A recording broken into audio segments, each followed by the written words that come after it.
Well, here we are again, coming up on a full circle again, in the middle of the third month on God's calendar. What an exciting time of year. And so this full circle has gone from last year when I was talking about the same things. We put out a video of June 4th, 2019, to now June 3rd, upcoming 2020 on the Gregorian calendar. So last year I published a video called Middle of the Third Month, God's Calendar, Possibility of First Fruits being Called Home, June 4th, 2019. I highly suggest that you watch this video, and the link is included in this post right to the end, because it really describes the whole emphasis on this date. So instead of restating the findings from the other video, I want to, in this video, show you new findings, exciting findings to add to the findings of the other video. Now, what we've got to remember is that God's timing is perfect. And we've seen this in His ways, in the ways that He lets things come about. And as an example of perfect timing of the way Father works, we see Exodus 12:3 and 6 say that in the 10th day of the month of Abib, they shall take them every man a lamb, and shall keep it until the 14th day of the same month.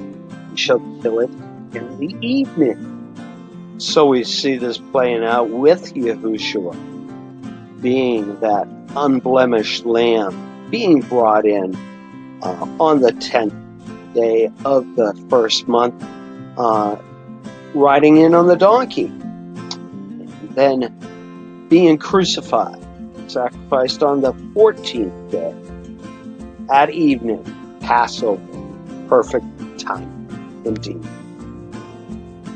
And thus I don't expect anything less than these being redeemed from among men, being the first fruits unto God and to the Lamb, being done at that perfect time, as was such the case with Yahushua. And in Malachi 3:11, we're told that neither shall your vine cast her fruit before the time in the field, saith the Lord of hosts. So when would be the time that the vine casts her fruit in the field? Now, although some think wheat is the first fruit, I think that could be an indication of first fruits risen from the dead, as like Yahushua. But first fruits that don't go through possibly any death are more related to what I believe is the barley. And we see in 2 Kings 4:42 specifically saying, and there came a man from Baal-shalisha, and brought the man of God bread of the first fruit, 20 loaves of barley, first fruits. And then we also see in the Dead Sea Scrolls, fragment 4Q325 and 326, reading the 25th, the Sabbath falls to Jedediah. Also, during that course's duties falls the festival of the barley of the 26th. On the 25th day in it, and in it referring to the first month, the Sabbath. On the 26th day in it, Feast of the Grain after the Sabbath in the first month, and 30 days within that month. So following the counting of the Omer out 50 days from the 26th day in the first month We have 5 days left to finish the 30 days, plus 30 days in the second month and 15 days in the third month, totaling 50 days to the Feast of First Fruits, Feast of Weeks. So barley as a first fruit, I think, is really fitting for the ones being redeemed, as barley means to storm away, sweep away, whirl away. And it is a sense of roughness, barley. And who was also whirled away, but none other than Enoch and Elijah. In the book of Jasher, chapter 3, 36, it was upon the seventh day that Enoch ascended into heaven in a whirlwind with horses and chariots of fire.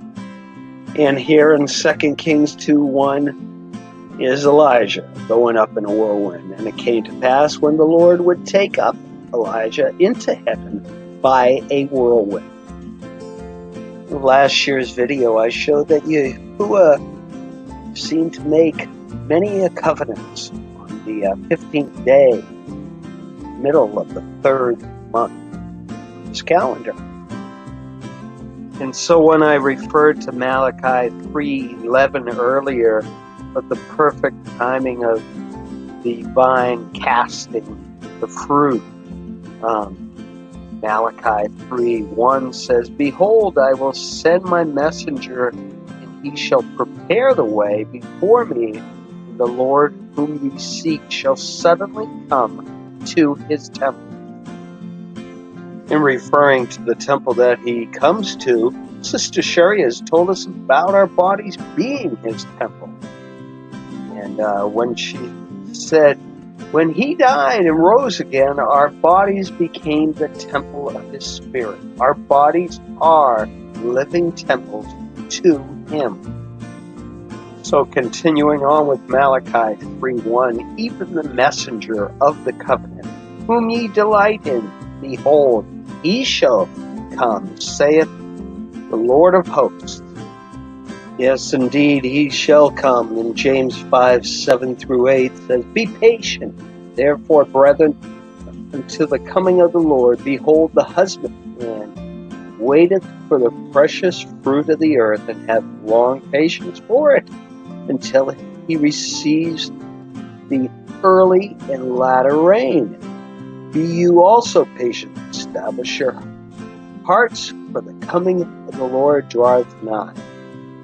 What are we told to do when we think our redemption draweth nigh? We're supposed to look up. What do we see if we look up into the skies on June 3rd in the constellation of Taurus, right between the horns? We see the sun and Venus directly, basically in the same spot, overlapping each other. Sun where God's temple is, and Venus, Yahushua's planet. Very telling, if you ask me.